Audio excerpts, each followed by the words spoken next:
म्हणजे हे नाटक मी हिंदीमध्ये करतोय म्हणून लगेच माझी भूमिका त्याच्या मागे तयार केली असं नाही. नाही, कलाकृती जे उत्तम आहेत ना त्या आपण इतर भाषां मला तर वाटतं ना की जगभर तर सोडून दे ग, पहिले देशातल्या 22 भाषात काशीराम आणू आपण, तिकडचे कलाकार घेऊ, तिकडची माणसं घेऊ. या प्रकारे जे उभं राहते ना ते इतके मजा येते. म्हणजे मी एवढंच सांगू शकेन, तुम्ही प्रयोगाला या. मोहन आगाशेंवर माझं भयंकर प्रेम आहे, त्यांचंही माझ्यावर असं मी जाहीर करतो. नाटकांच्या इतिहासातील एक मानाचं पान समजणारं नाटक म्हणजे अर्थातच घाशीराम कोतवाल, विजय तेंडुलकरांचं हे नाटक आता अभिजित पानसे हिंदीमधून सादर करणार आहेत आणि लवकरच या नाटकाचा प्रयोग आपल्या भेटीला येणार आहे.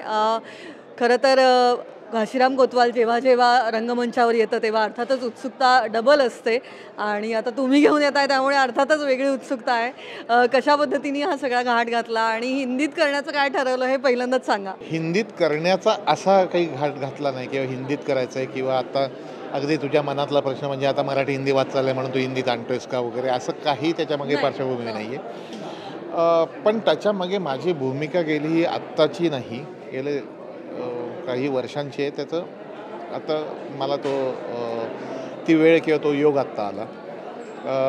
म्हणजे हे नाटक मी हिंदीमध्ये करतोय म्हणून लगेच माझी भूमिका त्याच्यामागे तयार केली असं नाही. मी जेव्हा 3 वर्षापूर्वी रावण पब्लिशिंग हाऊस काढलं, कुसुमाग्रजांचं साहित्य तेव्हापासून मी मागे लागलो आहे लोकांच्या की मराठीतल्या आपल्या साहित्यकृती या इतर भाषात आल्या पाहिजेत.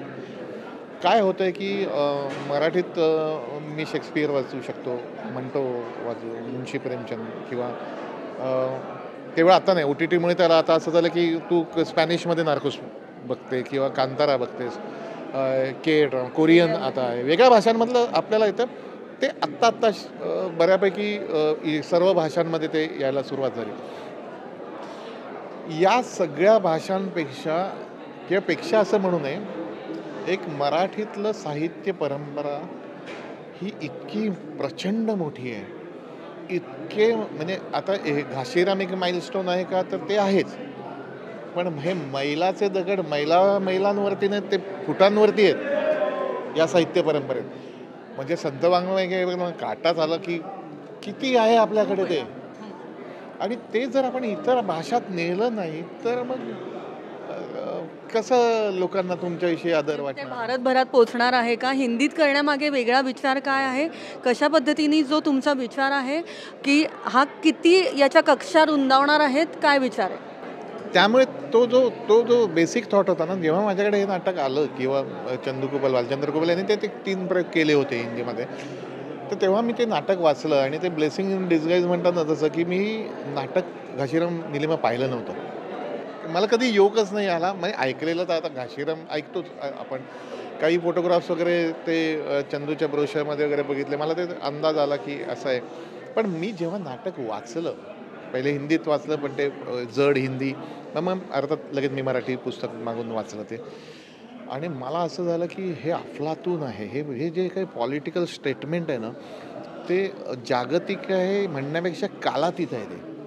आणि म्हणजे घाशीरामची उदाहरणं देताना तुम्ही म्हणजे आता युक्रेन US पण देऊ शकता उदाहरण. तुम्ही अगदी जवळची उदाहरणं पण पुष्कळ येतात. राजकारणात वापरून फेकण्याची उदाहरणं तर जगभरातच आहेत. आणि ते मला असं वाटलं की हे नाटक नवीन पद्धतीने मला जसं दिसलं तसं आणलं तर काय होईल, आणि ते हिंदीमध्ये आणण्याचा तो जी की सुरुवात तीच आहे की ही इतकी उत्तम कलाकृती आहे. मग मी चौकशी केली तर ते कमर्शियल हिंदी कधी आलंच नव्हतं नाटक. NHDने अर्थात केलं, अनेकांनी केलं असेल, पण अशा रीतीने एक लोकांपर्यंत पोचणारा एक प्रयास, जी मराठीतली उत्तम कलाकृती ती आणायला पाहिजे.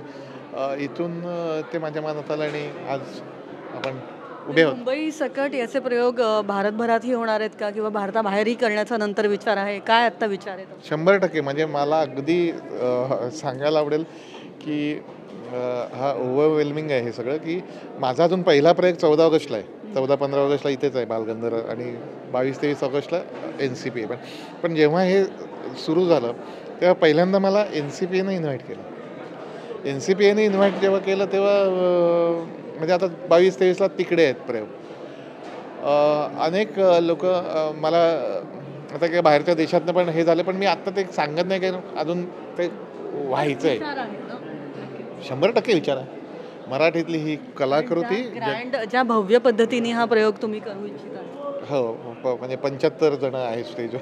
तर नाही, नाही, अप्रतिमच आहे हे सगळं. म्हणजे मी एकटा करतोय निमित्त मात्र आहे. पण मी या माध्यमातून सांगू इच्छितो, की अनेक कलाकृती ज्या उत्तम आहेत ना, त्या आपण इतर म्हणजे मला तर वाटतं ना, की जगभर तर सोडून दे गं. पहिले देशातल्या 22 भाषात घाशीराम आणू आपण. तिकडचे कलाकार घेऊ, तिकडची माणसं घेऊ. उद्या तिकडे मोहनलाल करू देत, तिकडे अमोल उट्टी करते. म्हणजे हे होणं हे म्हणजे उद्या त्यामुळे ते कुठेतरी जास्तीत जास्त ठिकाणी जास्तीत जास्त लोकांपर्यंत पसरावा असा एक विचार आहे.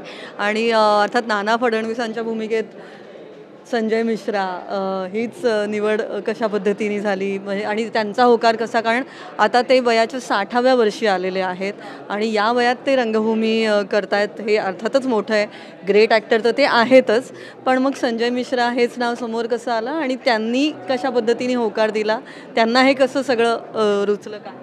हे क्रेडिट खरं तर संतोष जुवेकरचं आहे. संतोषचे एक मित्र आहेत, त्यांच्याशी फोनवर बोलता बोलता ते म्हणले की संजय मिश्राजी पण इकडेच आहेत, बाजूला आहेत. आणि तेव्हा मी नाटकाचंच बोलत बोलत चाललेलो. मी संतोष म्हणला, अरे कळलं का संजय मिश्रा आहे? म्हणलं ॲक्टर संजय मिश्रा? तर म्हणला हो. म्हणलं तिकडे आहेत, मारूया का चक्कर? त्यांनी नाना केला तर मी म्हणलं चल जाऊया विचारूया. आणि मी सहज गेलो. अर्थात त्यांना घाशीराम माहिती होतं, NSDचा माणूस, नाटक वेडा माणूस. आणि ते म्हणले, ते लगेच म्हणले हां हां, कभी से मैं सोच रहा था मैं नाटक मुझे करना है. आणि असं करून ते जे काही नाटकात उतरलेत त्याच्यामुळे मी पण इतका त्यांच्यामुळे सिरियस झालो असं मला वाटायला लागलं आहे. आणि ज्या प्रकारे ते सहकार्य करतात त्यांना जे काही आम्ही म्हणजे त्यांच्याकडनं शिकण्यासारखं खूप आहे. या प्रकारे जे उभं राहते ना, ते इतके मजा येते. म्हणजे मी एवढंच सांगू शकेन, तुम्ही प्रयोगाला या. घाशीराम कोतवाल तुम्ही करणार हे जेव्हा ठरलं तर मोहन आगाशेंशी काही फोन झाला का किंवा त्यांच्यापर्यंत ही बातमी पोहोचली का आताच पोहोचणार आहे? मी आजच्या दिवसाची वाट बघतोय, कारण मला पहिले त्यांना पोस्टर पाठवायचं आहे. मोहन आगाशेंवर माझं भयंकर प्रेम आहे, त्यांचंही माझ्यावर असं मी जाहीर करतो. आणि मोहन आगाशेंनी केलेलं, जब्बार सरांना मी फोन केला होता की मी असं केलं आहे, काय अनाऊन्स, म्हणले? शुभेच्छा दिल्या. तू करशील म्हणजे वेगळंच करशील. म्हणलं तुम्ही येतं का 30 तारखेला? मी तुझं नाटक बघायला येणार आहे, कारण तू करशील वेगळंच काय नाटक. ते तर माझ्याविषयी ते तेवढं की मी किती नालायक आहे हे सगळ्यांना माहिती असल्यामुळे. पण आज मी अनाऊन्समेंटची वाट बघत होतो, कारण मोहन आगाशे त्यांच्या शुभेच्छा मिळाल्या आहेत असं आहे आणि मोहन आगाशेंपर्यंत बातमी लवकर पोहोचेल, मग काय रिएक्शन आहे ते आपण कळू. म्हणजे मी रान बाजारमध्येच काम केलं आहे त्यांच्याबरोबर.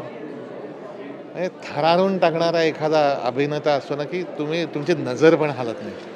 म्हणजे हे लोक मला भाग्य आहे की मी या लोकांसमोर बरोबर काम करू शकलो. आणि म्हणजे न बोलता गुरुस्थानी असल्यासारखी काही माणसं असतात. मी नेहमी म्हणतो की पाया पडावं अशी फार कमी पाय आहेत, त्यापैकी मोहन आगाशे. आणि अर्थात आता थोडंसं नाटकाबद्दल जेव्हा बोलतोय की एकतर तुमचा सिनेमाबद्दलचं तुमचं किती प्रेम आहे आम्हाला माहिती आहे, भाषेवरचं प्रेमही माहिती आहे, पुस्तकांवरचंही प्रेम माहिती आहे, पण नाटक करायचं कधी, म्हणजे आता सध्यात अर्थात तुम्ही खूप बिझी असता, पण नाटक करायचं कधी ठरवलं का? खूप आधीपासून मनात इच्छा होती की आता लवकर नाटक करायचं आहे, काय होतं? मला मी मागे 1-2 वर्षापूर्वी एक भव्य नाटक घेऊन येण्याचा प्रयत्न करत होतो. 2 नाही, रादर 3-4 लॉकडाऊन लागल्यानंतर. आणि पण ते राहिलं. आणि मग अनेक कामं चालू असतात. मध्ये मी पुरुष नाटकावरती वेब सिरीज केली आणि आता ती त्याचं बॅकग्राऊंड स्कोर वगैरे चालू आहे. पण नाटक स्टेजवर हे करायचं माझं फार मनात होतं. मला रादर म्हणजे असं धारिष्ट्याचं ठरेल हे करणं, की नाटकाची खूप मोठी परंपरा आहे. खूप नाटकं अप्रतिम लेखक आहेत. म्हणजे प्राजक्त देशमुख, क्षितिज पटवर्धन, म्हणजे काय त्यांना पोच आहे आज. म्हणजे माझ्यापेक्षा लहान असण्याचा काही संबंध नाही आहे. म्हणजे भयंकर ताकदीची माणसं आहेत गं ही. अशी खूप ताकदीची माणसं आहेत. पण प्रेझेंटेशन आत्तापर्यंत आपण ज्या थिएटर्समध्ये करतो ना, मला नेहमी असं वाटतं की त्या विंगा तोडून तुम्ही बाहेर पडायला हवं. आता हा काय माझा काय आणखी अधिकार, भव्य आणखी ग्रँड करायचं. हा काय माझा अधिकार नव्हे, कारण नाटकातलं मला शून्य कळतं. आता थोडंसं एक कळलं असं मी घाशीराममुळे मुळे म्हणू शकतो. पण मला ते असं दिसतं नाटक ते घाशीराम विशेषतः. आणि मराठीतल्या अनेक कलाकृती अशा आहेत ना, त्या अशा उभ्या राहिल्या ना, लोक अपेरा वगैरे ते जातात नाही अनेक देशोविदेशी. असं जर काही उभं केलं आणि म्हणजे त्याच्यात राजसाहेब एक फार उत्तम उदाहरण देतात की सत्यजित रेंना मिळालं ना गं ऑस्कर लाईफ टाईम. एक फिल्म सोडली तर त्याने सगळ्या बंगालीमध्ये केल्या आहेत ना, म्हणजे त्यांना मराठी त्यांना बंगाली भाषेतनं करून ही भाषा तुमची आहे म्हणून डिस्कार्ड नाही ना केलं आहे. तुमच्या भाषेचं सौंदर्य जगभर पोचतंच. ती तुमच्या भाषेची ताकद आहे, प्रत्येक भाषेची आहे. असं नाही की मराठीची आणि बंगालीची. सो या प्रकारची भाषेची ताकद, या प्रकारच्या साहित्य कृतींची ताकद तुम्हाला मम म्हणायचं हो, करून त्यांनी ठेवलंय. ते मम म्हणतोय आणि घाशीराम येतोय. तर मला असं वाटतं की त्यामुळे तो तुमचा एक भव्य दिव्य करण्याचा असं वेगळा विचार आहे. त्यामुळे लाईव्ह कोरिओग्राफी आणि लाईव्ह सिंगिंग सगळं असणार आहे. Live music, live singing, live choreography, 55 artist आणि उर्मिला, संतोष जुवेकर आणि संजय मिश्रा. आणि हे नाटक वाटतं तितकं सोपं नक्कीच नाही आहे. म्हणजे करायला अवघड आहेच, केल्यानंतर प्रयोगसुद्धा म्हणजे प्रयोगानंतर, कारण तेव्हाही कॉन्ट्रोवर्सी झाली होती, तर त्याची तयारी अमित बानसेंना काय नेहमी असतेच. काय त्याला घाबरून जर मी कलाकृती करायला लागलो तर मला पुस्तक बंद करून घरी बसावं लागेल. त्यामुळे पॉलिटिकल स्टेटमेंट याच्यातही पाहायला मिळेल. नाही आहे खरं. जे काही घाशीराम म्हणजे जे काही तेंडुलकरांनी लिहिलेलं आहे ते तसंच असणार. ते बऱ्यापैकी तसंच आहे, रादर तसंच आहे. त्याचं फॉर्मॅट बदललं आहे. म्हणजे मी गमतीनेच असं म्हणतो. म्हणजे तू जर पोस्टर नीट बघितलं, आधीच्या घाशीरामचं पोस्टर तू असं ठेव आणि हे बघ, म्हणजे यातला जो काही फरक आहे तो नाटकामध्ये सुद्धा आहे. मी गमतीने म्हणतो की आधीचा अप्रतिम मोदक होता, मी मोमो केला की काय असं मला वाटायला लागलंय. ओके, आता लवकरच कळेल, 14 ऑगस्टलाच कळेल की ते काय नेमकं असणार आहे. जाता जाता फक्त प्रेक्षकांना मराठीतल्या काही उत्तम कलाकृती इतर भाषांमध्ये पण नेण्याची सुरुवात ही मी म्हणजे 33AM स्टुडिओ आणि रावण फ्युचर प्रोडक्शन आम्ही करतोय. आणि त्याचं हे पहिलं पुष्प आहे घाशीराम कोतवाल हिंदीमध्ये. बघायला नक्कीच या वगैरे, हे तर मी आवाहन करीनच. पण ज्या प्रकारे हे उभं राहिलं आहे, हे काही एकट्याचं काम नाही माझं. It will be a mesmerising show. Ghashiram अशा प्रकारचं तुम्ही बघितलं नाही आहे. थँक्यू सो मच आणि खूप खूप शुभेच्छा. नक्कीच आम्ही बहुधा पाहायला येऊ. थँक्यू.